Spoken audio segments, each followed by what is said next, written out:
कुछ बातें मैं आपके सामने रखूंगा। मैं आपको यहाँ से देख नहीं पा रहा क्योंकि लाइट सीधे मेरे ऊपर है। अगर आप मुझे देख पा रहे हैं तो जरा आवाज करके यस कह दीजिएगा जरा जोर से। बस ठीक है।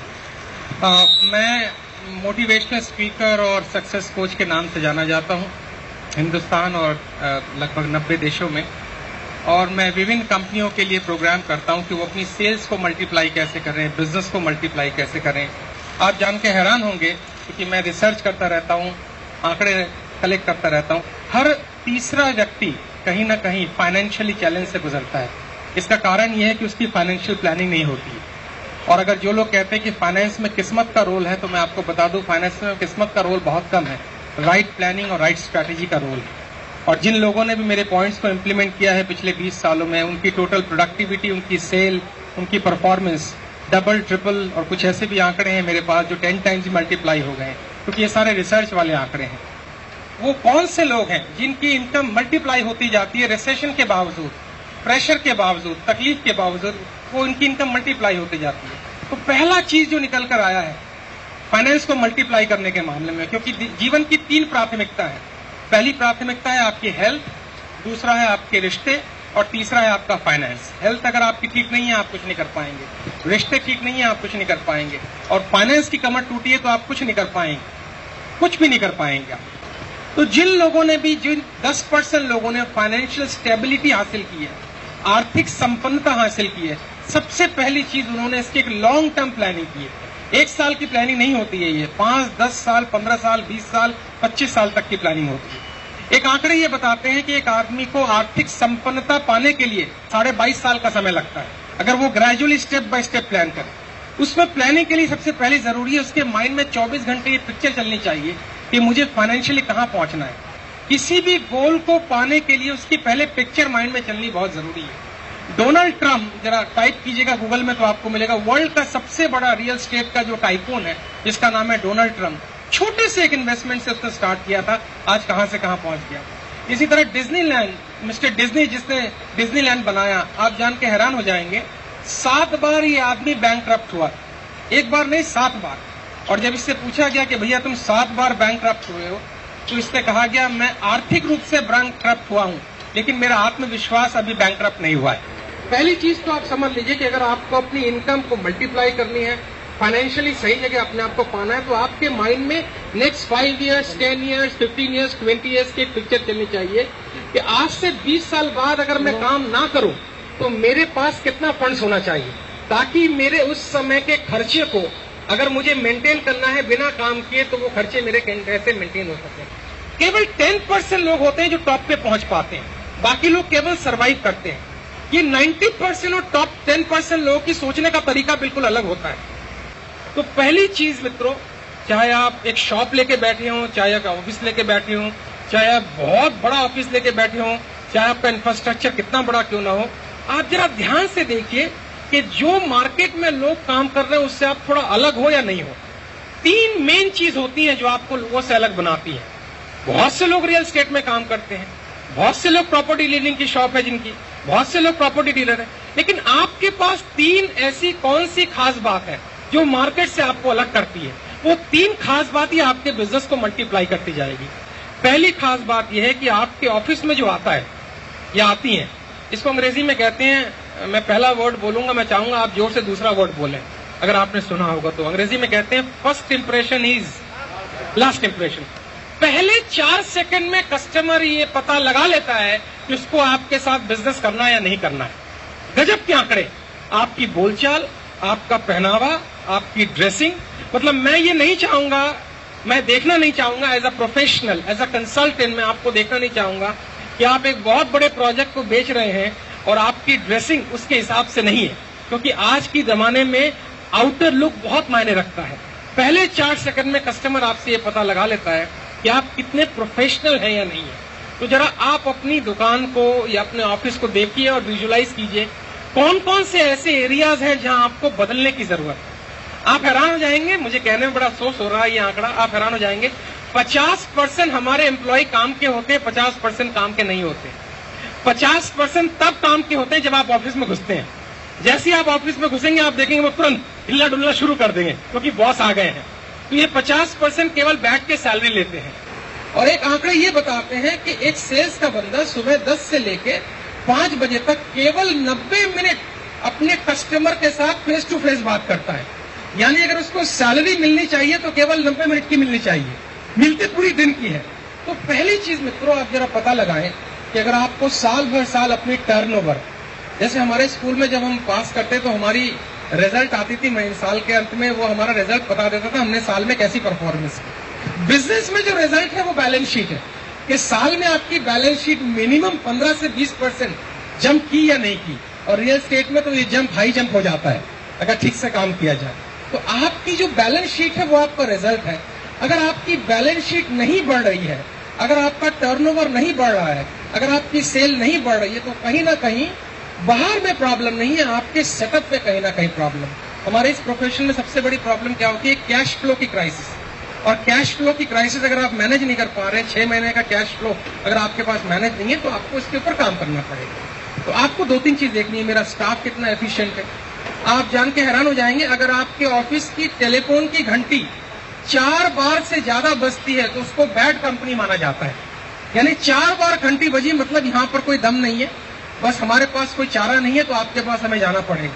नियम ये होना चाहिए, जैसी घंटी बजे आपके ऑफिस में जो रिसेप्शनिस्ट है उसको पहली घंटी में उठाना चाहिए, या तो फिर उसको ऐसा म्यूजिक सुनाना चाहिए ताकि थोड़ी देर तक कस्टमर होल्ड पे रहे। तो आपको सबसे पहले अपने ऑफिस का इंफ्रास्ट्रक्चर देखना है कि मेरा माहौल कैसा है, मेरे सेल्स के स्टाफ कैसे हैं, मेरी पूरी टीम कैसी है।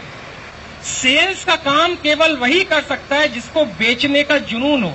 और यहाँ बहुत इंपॉर्टेंट है समझना, बेचने के लिए हुनर की कम जरूरत पड़ती है, हौसलों की ज्यादा जरूरत पड़ती है। मेरी बात अगर आप तक पहुंच रही है, हुनर की जरूरत नहीं है बेचने के लिए, हुनर तो बाद में आता है, पहले हौसला आता है। पहले आपके मन में ये होना चाहिए कि मेरा टारगेट है कि महीने का या वीक का मुझे इतने फ्लैट्स किसी भी तरह निकालने ही निकालने हैं। और वो टारगेट तब तक नहीं आएगा जब तक आप अपने माइंड में उसको देखना शुरू नहीं करेंगे। मुझे अभी भी याद है वो घटना जो मैं अक्सर कहता रहता हूँ, आपने सुना होगा बाटा शू कंपनी की एक बड़ी पुरानी कहानी है, आप पहनते भी होंगे बाटा शू।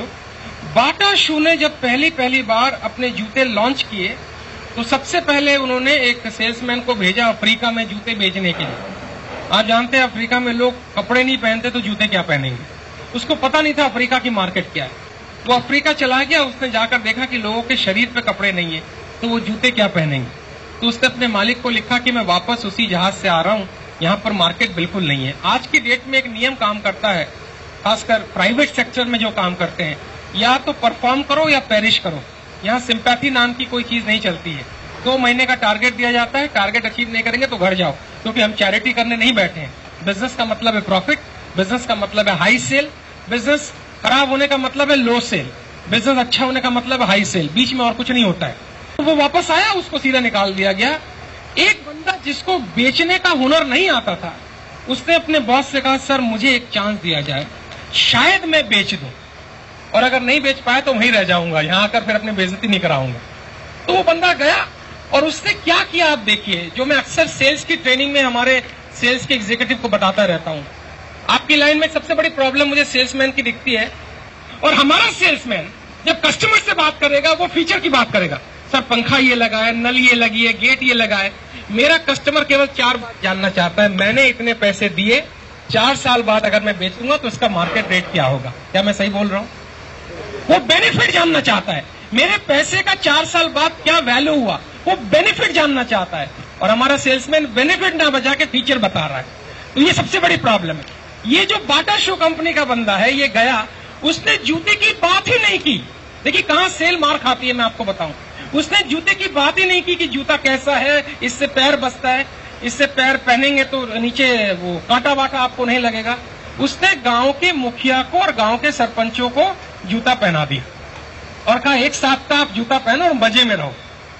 और 1 सप्ताह के बाद बेचने के लिए बोलने की जरूरत नहीं पड़ी, जूता अपने आप बिक गया। क्योंकि एक बार जब आपने पहन के लाभ देख लिया तो बेचना अपने आप हो जाता है। तो सबसे पहले आप जरा देखें कि जो भी प्रोजेक्ट के बारे में आप किसी से चर्चा कर रहे हैं, चर्चा किस प्रकार की कर रहे हैं, आपका सेल्समैन किस प्रकार की चर्चा कर रहा है। तो इसके लिए जरूरी है कि आपका प्रेजेंटेशन बहुत अच्छा होना चाहिए। तो एक तो मैंने इंफ्रास्ट्रक्चर कहा, एक मैंने आपके मन में विजुअलाइजेशन की, एक मैंने तीसरी बात आपसे कही कि आपका प्रेजेंटेशन बहुत अच्छा होना चाहिए। चौथी बात मैं मानता हूं कि अगर आपका कोई गोल नहीं है, ये बहुत इंपॉर्टेंट है, केवल 3% लोगों का लिखित गोल होता है। लिखित गोल क्या है? अगर आप मोबाइल में नोट कर रहे हैं तो हिंदी में, अंग्रेजी में, उसी भाषा में नोट कर लीजिएगा। लिखित गोल का मतलब है मुझे क्या चाहिए और उसे कैसे पाना है। मुझे याद है हमारा एक मित्र, मैं उनका नाम नहीं लूंगा वरना आप कहेंगे उनकी प्रमोशन हो जाएगी, वो भी बहुत बड़े बिल्डर हैं। एक मित्र जो नोएडा में बहुत सारे प्रोजेक्ट बना रहे हैं, मुझे याद है 2001 में जब मेरे पास वो ट्रेनिंग लेने आए थे, वो एक बहुत सिंपल प्रॉपर्टी डीलर थे। एक शॉप थी ईस्ट दिल्ली में और वो एक प्रॉपर्टी डीलर थे। तो मैं उसको बोलता था चाय पीते पीते, मैंने कहा यार मैं सपना देख रहा हूं, तूने देखा हो या ना देखा हो, बट मैं तेरे लिए सपना देख रहा हूं कि आने वाले 5 से 10 साल में तू नोएडा में एक टॉप क्लास का बिल्डर के रूप में मुझे दिख रहा है।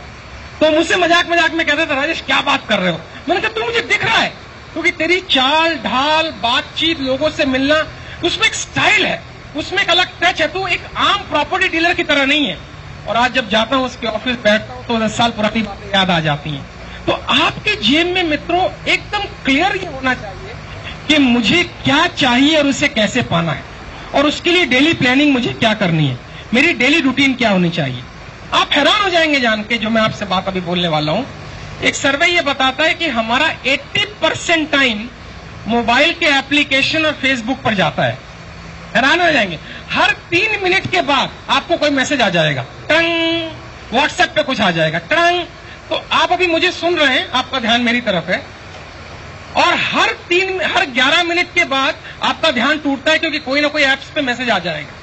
तो पूरे दिन का आंकड़ा ऐसा निकाला गया कि एक बिजनेसमैन सुबह 9 बजे से लेके रात के 8 बजे तक काम करता है, तो 80% एक्टिविटी उसकी उस काम में जाती है जहां से रिजल्ट, थोड़ा जोर से बोलेंगे, 0 है।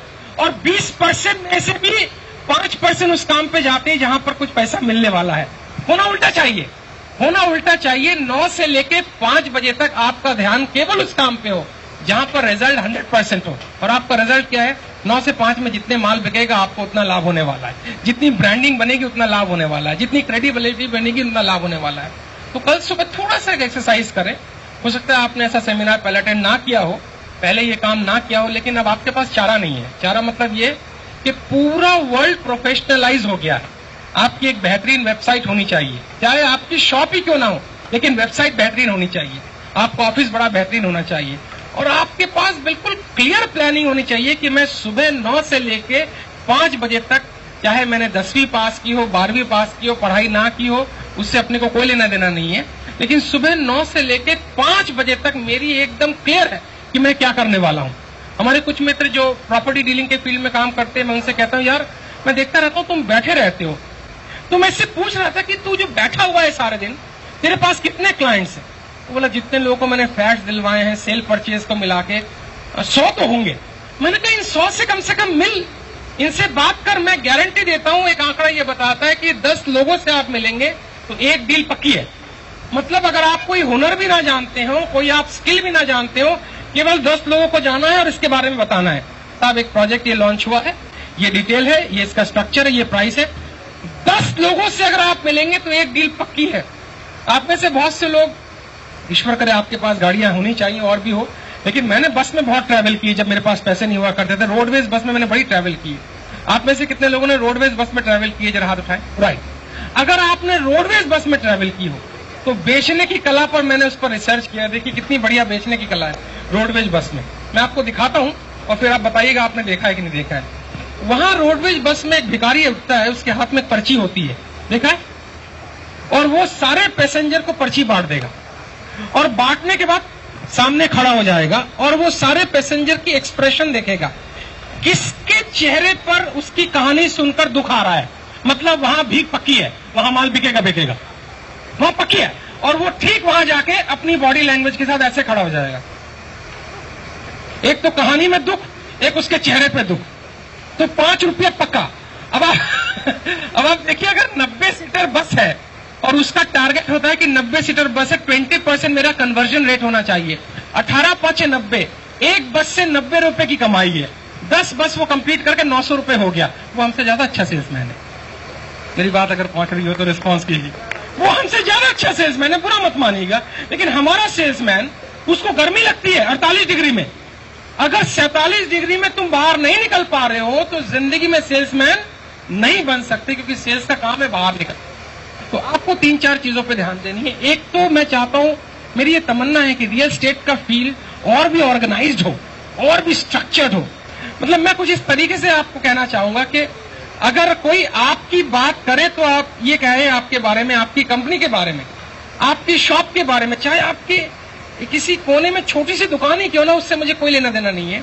आपकी दुकान के बारे में लोग ये बात करें कि भाई अगर प्रॉपर्टी का कोई काम करना है तो आंख मीच के इनके पास चले जाओ।